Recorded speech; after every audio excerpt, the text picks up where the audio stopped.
a situation where we don't have our proper organs like eyes, nose and all. Welcome to Easy Learning. Today we are going to discuss about the merits and demerits of the parliamentary form of government. Before going to the depth of the topic, let us review what is parliamentary form of government. We have already known that parliamentary form of government is that kind of government where all the power vested to the parliament, or you can say where there is a close relationship between executive and legislature.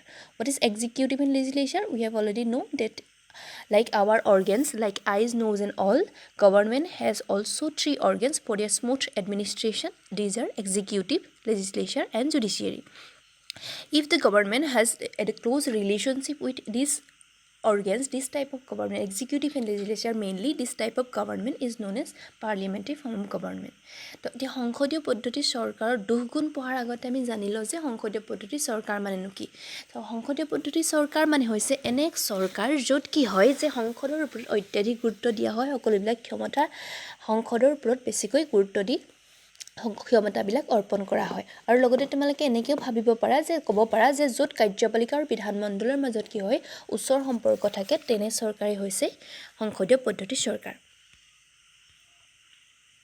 এতিয়া কৈছে কাৰ্যপালিকা আৰু বিধানমণ্ডল মানে কি, আমি কৈছে যেনেকৈ আমাৰ অংগ থাকে, বিভিন্ন ধৰণৰ অংগ থাকে, চকু থাকে, কাণ থাকে, নাক থাকে, ঠিক তেনেকৈ চৰকাৰখন সুস্থভাৱে পৰিচালনা কৰিবৰ কাৰণে কি হয় চৰকাৰৰ তিনিটা অংগ থাকে, সেয়া হৈছে কি কাৰ্যপালিকা, ন্যায়পালিকা আৰু বিধানমণ্ডল। আৰু ইয়াত কৈছে কি যে যি চৰকাৰত কাৰ্যপালিকা আৰু বিধানমণ্ডলৰ মাজত সুসম্পৰ্ক আছে তেনে চৰকাৰে হৈছে সংসদীয় পদ্ধতি চৰকাৰ। ঠিক আছে, এইখিনিলৈকে এতিয়া চাম what are the merits and demerits of this type of government. Before going to demerits, let's discuss about merits. কাৰণ সদায় কি হয় যে বেয়া গুণটোৰ আগত কৈ আমি সদায় ভাল গুণটো চোৱাটো প্ৰয়োজনীয়। তো সেইকাৰণে প্ৰথম আমাৰ গুণটো কি হ'ব পাৰে, ভাল গুণটো কি। প্ৰথমতে কৈছে যে কাৰ্যপালিকা আৰু বিধানমণ্ডলৰ মাজত ওচৰ সম্পৰ্ক আছে। চোৱা তোমাৰ আৰু মোৰ মাজত যদি ভাল সম্পৰ্ক থাকে, যিকোনো সমস্যা যদি হৈছে মোৰ বা তোমাৰ, আমি দুইটাই কি কৰিব পাৰিম যে দুইটাই সমস্যাবিলাক শ্বেয়াৰ কৰাৰ ফলত সমস্যাটো সহজে সমাধান হ'ব। ঠিক তেনেকৈ যে এনেকুৱা ধৰণৰ চৰকাৰত কি হয় যে কাৰ্যপালিকা আৰু বিধানমণ্ডলৰ মাজত যিহেতু ওচৰ সম্পৰ্ক আছে, যিহেতু দুইটা ওচৰ সম্পৰ্ক আছে, সেইকাৰণে কি হ'ব যিকোনো ধৰণৰ সমস্যা কি কৰিব তেওঁলোকে অতি সহজে সমাধান কৰি ল'ব পাৰিব। কিহৰ সহায়ত? আইনৰ দ্বাৰা। আইনৰ দ্বাৰা যিকোনো ধৰণৰ সমস্যা অতি সহজে সমাধান কৰিবলৈ পাৰিব। As there is a close relationship between executive and legislature, so that they can solve their problem very easily with the help of law. By the help of law, they can solve their problem very easily. This is the first merit of this type of government. It is a প্ৰথমটো তেওঁলোকৰ গুণ। এতিয়া হওঁ second যিটো আমাৰ গুণ হ'ব সেইটো কি হয় যে এনে চৰকাৰ সদায় বিধানমণ্ডলৰ ওচৰত দায়বদ্ধ। বিধানমণ্ডল মানে কি, যি আইন প্ৰণয়ন কৰে, আইনৰ ওচৰত যদি দায়বদ্ধ হয় সদায় কি হ'ব যে চৰকাৰখনে জনসাধাৰণৰ স্বাৰ্থৰ বিপৰীতে, দেশৰ স্বাৰ্থৰ বিপৰীতে যোৱা কাম কৰিবলৈ নিবিচাৰিব বা কাম কৰিব নোৱাৰে।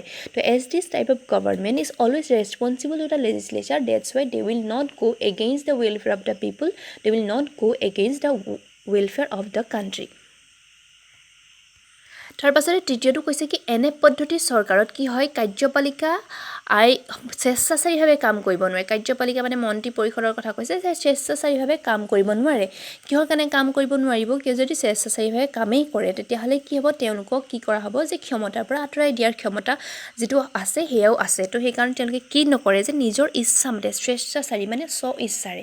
তো এনে পদ্ধতিৰ চৰকাৰত কি হয় কাৰ্যপালিকা বা মন্ত্ৰী পৰিষদে নিজৰ ইচ্ছামতে কাম কৰিব নোৱাৰে, যাৰ ফলত কি হয় যে স্বেচ্ছাচাৰী, এনে চৰকাৰ স্বেচ্ছাচাৰী হোৱাৰ পৰা হাত সাৰি থাকে। স্বেচ্ছাচাৰী নহয়, নিজৰ যি মন যায় তাক নকৰে, সদায় কি যে জনসাধাৰণৰ কথা চিন্তা কৰিব।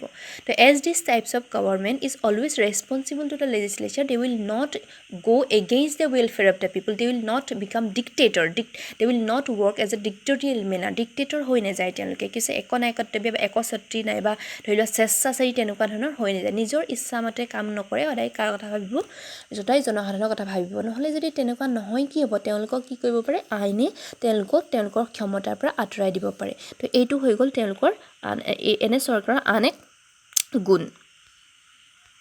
তাৰ পাছতে আহিলে 4 নম্বৰটো 4 নম্বৰত কি কৈছে যে এনে পদ্ধতিৰ চৰকাৰে জনমতক সদায় গুৰুত্ব দি কাৰ্য সম্পাদন কৰে নহ'লে কি হ'ব পাৰে যে তেওঁলোকে বিৰোধী পক্ষৰ সমালোচনাৰ সন্মুখীন হ'ব আমি চৰকাৰখন কিহৰ কাৰণে পাতিছোঁ যাতে জনসাধাৰণৰ মতামতক গুৰুত্ব দিয়ে জনসাধাৰণৰ ভালৰ কাৰণে হয় যদি সেই চৰকাৰখনে কি হয় জনসাধাৰণৰ ভালৰ কাৰণে কাম নকৰে তেতিয়াহ'লে কি কৰিব পাৰে আমি জানো যে চৰকাৰখনত কি থাকে এটা শাসক পক্ষ থাকে বিৰোধী পক্ষ থাকে তো বিৰোধী পক্ষই তেওঁলোকক সমালোচনা কৰিব সেইকাৰণে তেওঁলোকে কি কৰে সদায় জনমতক গুৰুত্ব দিয়ে they always give importance to the public opinion if they not doing this then they will face to criticize by the opposition party they will criticize the opposition party will criticize the ruling party that's why they will always give importance to the opinion of the people public opinion they will always give importance to the public opinion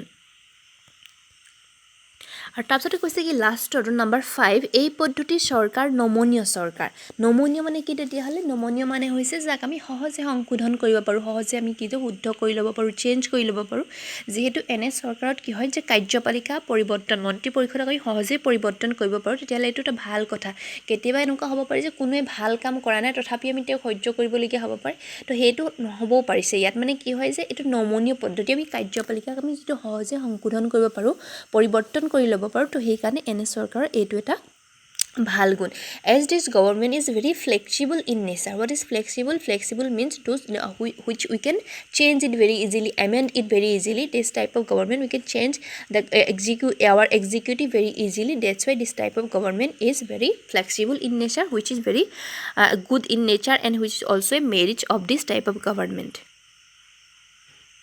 এইখিনি আছিল কি হয় তেতিয়াহ'লে ভাল গুণ এইখিনি ভাল গুণ হয় যদি দুজন ব্যক্তিৰ মাজত ভাল হয় তেতিয়াহ'লে ভাল হ'ব তেওঁলোকে লগতে কি কৰে যে জনসাধাৰণৰ কথা চিন্তা কৰে জনসাধাৰণৰ কথা চিন্তা কৰাৰ কাৰণে তেওঁলোক কি হৈ নাযায় একচ্ছত্ৰী বা একনায়কত্ববাদী বা এনেকুৱা ধৰণৰ স্বেচ্ছাচাৰী হৈ নাযায় যদি কি সদায় কি কৰে তেওঁলোকে জনমতক গুৰুত্ব দিয়ে আৰু লগতে কি হয় এনেকুৱা পদ্ধতিৰ চৰকাৰখন নমনীয় হয় যাক আমি পৰিৱৰ্তন কৰি ল'ব পাৰোঁ তো এতিয়া আমি যাওঁ বেয়া গুণবিলাকনো কি ভাল গুণখিনিতো অলৰেডি গম পালোঁ সকলো বস্তুৱে যিটো ভাল বেয়া দুইটা গুণ থাকে তো এইকাৰণে আমি চাওঁ ইয়াৰ বেয়া গুণবিলাক কি দুখবিলাক কি what are the demerits of this type of government এতিয়া প্ৰথমটো কৈছে কি যে এনে পদ্ধতিৰ চৰকাৰত কোনো এটা ৰাজনৈতিক দলে যদি সংখ্যাগৰিষ্ঠতা নাপায় আমি অলৰেডি আগত পঢ়িছোঁ যেতিয়া আমি মৰ্চা চৰকাৰ পঢ়িছিলোঁ তেতিয়া কি পাইছিলোঁ যে সাধাৰণ নিৰ্বাচনত দেশৰ কি হয় যদি কোনো এটা দলে সংখ্যাগৰিষ্ঠতা লাভ কৰিব নোৱাৰে তেতিয়া কি হয় মৰ্চা চৰকাৰ গঠন হয় আৰু এনে চৰকাৰত কি হৈছে কেইবাটাও যিটো দল লগ লাগি থাকে সেইকাৰণে এনে চৰকাৰখন কি হ'ব পাৰে যে এনে চৰকাৰখন কি হৈছে অস্থায়ী হ'ব পাৰে তো সেইটোৱে কৈছে যে এনে পদ্ধতিৰ চৰকাৰত কি হ'ব পাৰে যদি কেনেবাকৈ ৰাজনৈতিক দলে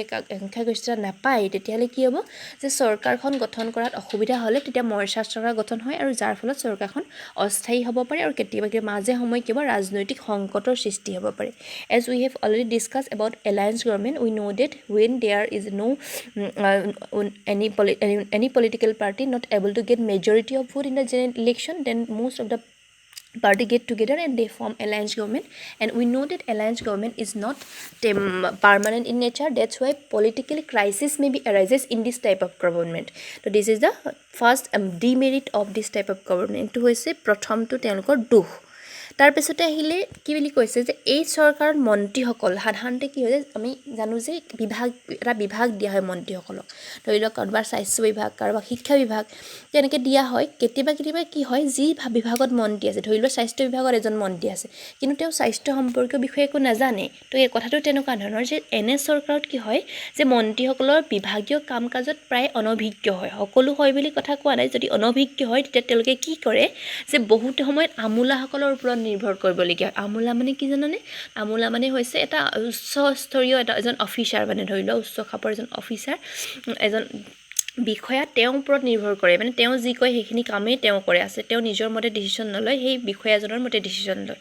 তাৰ ফলত কি হ'ব চৰকাৰখন কি হয় চৰকাৰ কাম কাজবিলাক কোনে নিয়ন্ত্ৰণ কৰিলে ধৰি লোৱা তোমাৰ হোমৱৰ্ক কৰিবলৈ দিছোঁ মই তোমাক হোমৱৰ্ক কৰিবলৈ মই দিছিলোঁ তোমাক কিন্তু তুমি কি কৰিছা মা দেউতাৰ হেল্পত কৰি আছা তাৰ মানে কি তুমি হোমৱৰ্ক কৰিলে নে মা দেউতাই কৰি আছে তোমাৰ কামটো কোনে কৰি আছে মা দেউতাই কৰি আছে তুমি নামতহে আছা ঠিক তেনেকৈ এই মন্ত্ৰীসকলে কি কৰে নামত মন্ত্ৰী হৈ আছে কিন্তু কাম কৰিছে কোনে সেই আমোলাসকলে কাম কৰি থাকে তেওঁ যিজন বিষয়া আছে উচ্চ পদস্থ এজন বিষয়া থাকে তেওঁলোকে কামবিলাক কৰি থাকে ফলত কি হয় যে তোমাৰ হোমৱৰ্কখিনি তুমি মা দেউতাই কৰিছে তাৰ মানে কি মা দেউতাৰ কামতে মা দেউতাইহে পঢ়া নিচিনা হ'ল ঠিক তেনেকৈ এনেকুৱা চৰকাৰখন কি হয় যে আমোলাই চলাই আছে যিহেতু আমোলাসকলে তো আমোলাতান্ত্ৰিক চৰকাৰ হ'ব পাৰে কাৰণ বুজি পাইছানে this kind of government can become bureaucratic in nature why as this type of government, some ministers are not expert, not experienced in their particular work, in their particular department. That's why they have to depend upon the bureaucrat. What is bureaucrat? Bureaucrat means a high official, which is also known as bureaucrat.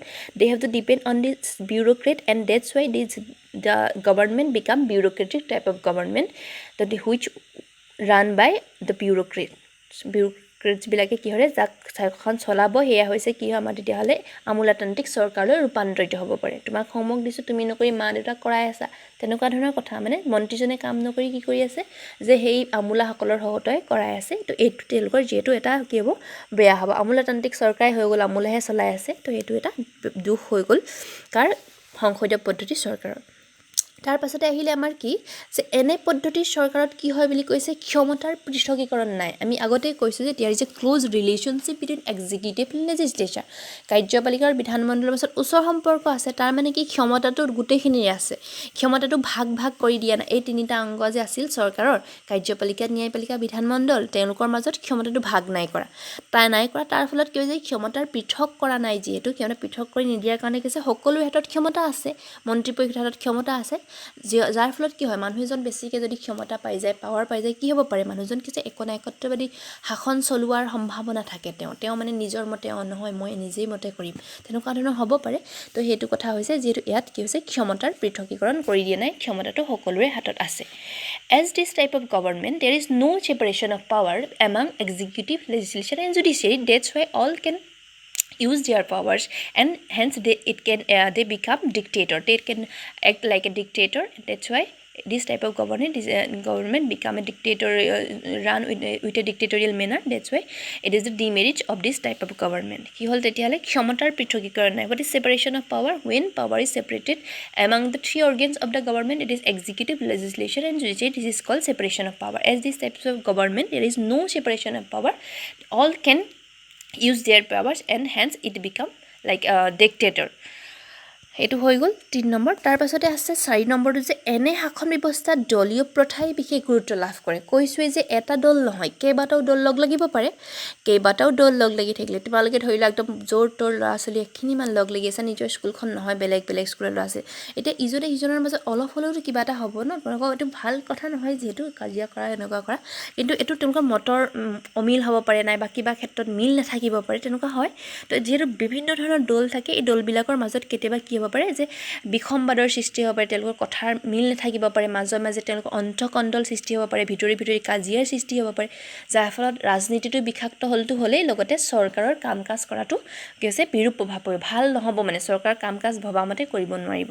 তো as we know that there is a various type of political parties are there. In this type of government, there maybe arises some political crisis among the political parties. That's why it will adversely affected to the works of the government. That's why it is adversely affected the works of the government. Governmentor কামত, চৰকাৰৰ কাম কাজত বেয়া প্ৰভাৱ পেলাব পাৰে।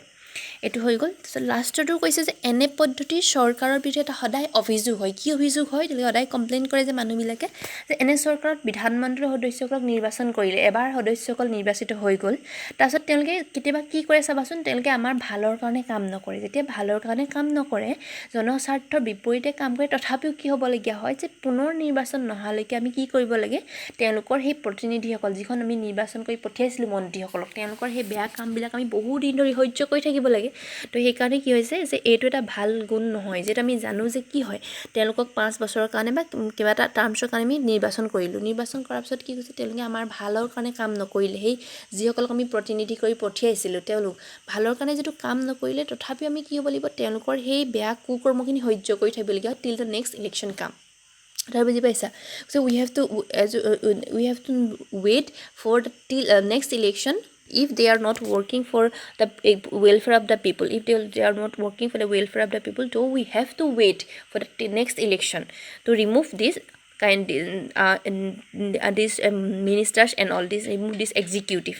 So this is the demerit of this kind of government. এইটো এটা বেয়া গুণ হয়, যিহেতু আমি কেতিয়া ৰৈ থাকিবলৈ বহুত দিন তেওঁলোকৰ বেয়া কৰ্মবিলাক সহ্য কৰি।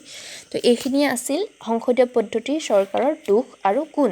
তো গুণ আৰু দুখখিনি বুজি পাইছেনে? সংসদীয় পদ্ধতিৰ চৰকাৰ মানে কি বুজি পাইছা? য'ত কি হয়, এই তিনিটা অংগৰ মাজত কিছু ভাল সম্পৰ্ক থাকে, য'ত তেওঁলোকৰ মাজত আৰু কি বৈশিষ্ট্য আছিলে মনত আছেনে কেইবাটা এটা characteristic there are two heads কি আছিলে real heads and nominal heads এজন কি হৈছে নামমাত্ৰ কাৰ্যপালিকা আৰু এজন প্ৰকৃত কাৰ্যপালিকা নামমাত্ৰ কোন আছিল যিজন আমাৰ ৰাষ্ট্ৰৰ প্ৰধানজন হ'ব ৰজা বা ৰাণী হ'ব পাৰে ৰাষ্ট্ৰপতি হ'ব পাৰে তেওঁ হৈছে নামমাত্ৰ কাৰ্যপালিকা he is a nominal head king president or queen and real head প্ৰধানমন্ত্ৰী আৰু তেওঁ মন্ত্ৰী পৰিষদ prime minister and his cabinet ministry is a real head তো this is the merits and demerits of this type of government এইখিনি আছিল সংসদীয় পদ্ধতিৰ চৰকাৰৰ দুখ আৰু গুণ যদি কিবা বুজি পোৱা নাই তোমালোকে মোক ক'বা ইয়াৰ পাছত আমি পঢ়িম ৰাষ্ট্ৰপতি পদ্ধতিৰ চৰকাৰ এইখিনি ভালকৈ চাই ল'বা যদি বুজি পোৱা নাই তেতিয়াহ'লে ক'বা